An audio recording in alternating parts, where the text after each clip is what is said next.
So let's take a look at this rational function. So we're going to look at the parent function. So this graph here represents the equation of y equals 1 over x, right? That parent function for rational functions. And we're going to walk through some of the key features that you're then going to use to identify key features on the previous slides. So let's start with the domain. And what we have to remember about the domain is all the possible input values for this function. And as we saw at the end of class is that there is actually a limit to what the domain could be, because what we saw is that there's a vertical asymptote that takes place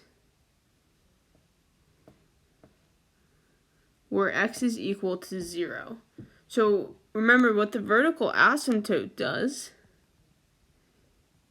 is that's a value that my graph is going to approach but never touch. So if it's never going to touch it, that means it can't be included in the domain. And the reason why that can't be included is because, remember, you cannot have something over 0. Okay, this cannot happen in math. That is undefined, which leads to this vertical asymptote at x equals 0. So what we say is that the domain is going to be all real numbers, but right, we have this exception that x cannot equal 0. So the way we write it is all real numbers, and then we just say that x is not equal to 0.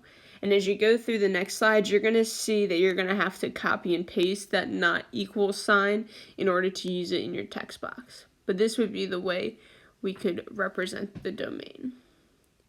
So I'm just going to notice how it's x because our domain is connected to x. So let's not get our x and y mixed up, because y is going to be the range. Now the range, like I just said, is going to be all the possible all the possible output values for my function. And again, as we saw in class, we saw this horizontal asymptote that took place at y equals 0.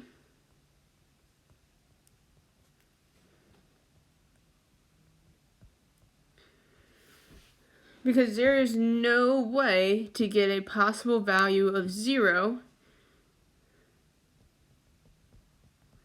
There's no way to make this happen. Because if we were to finish solving this, right, multiply x by both sides, well, x times 0 is 0. Well, that's not true. So we see again another undefined situation here, which results in that horizontal asymptote. So the range would be the same thing. All real numbers. But again, because it's the range, it's going to be y not equal to 0. And as you go through the future slides, this is not always going to be true no matter the rational functions. You're going to see on the next few slides how different pieces of the equation are going to change domain and range separately.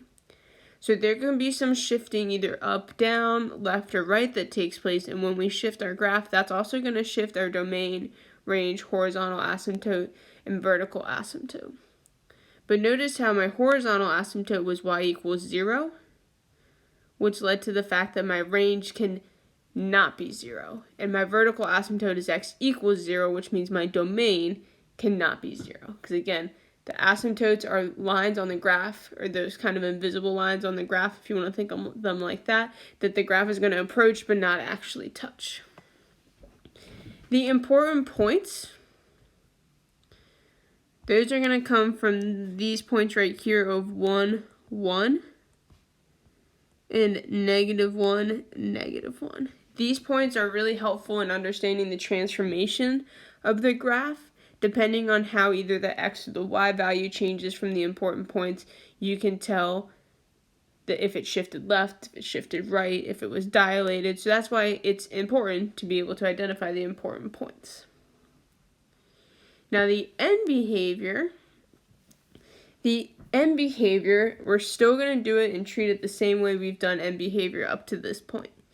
So as x goes to negative infinity, we're going to head to our graph. So as x goes to negative infinity, right, that means as my graph goes to the left.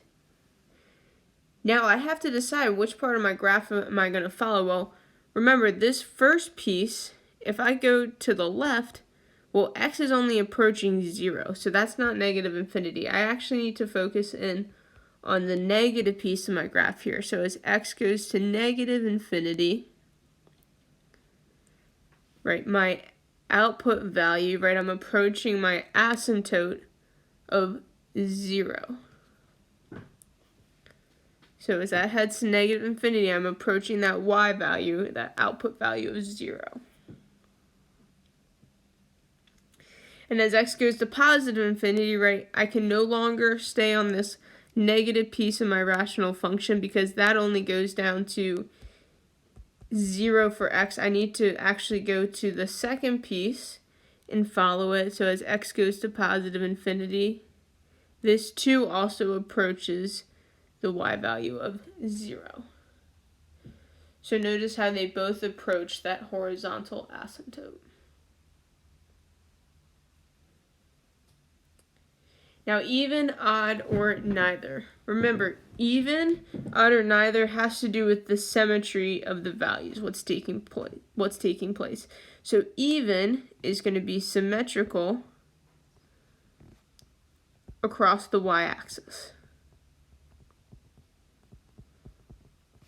Odd is going to be symmetrical across the origin. And we know it's neither when we can eliminate even and odd as options. So let's start by deciding whether or not this could be considered an even function. Well, at a quick glance, we see that it can't be even because if I were to reflect this positive piece right here, based on that, I should have a piece of graph that looks something like this. And I don't, right? It's down below. So since that yellow piece would be the reflection across the y-axis, I know it's not even. So I can eliminate even as an option. So it's not even. Now I gotta check odd, right? Symmetrical across the origin. And I do see that it's symmetrical across the origin. So this would be an odd function.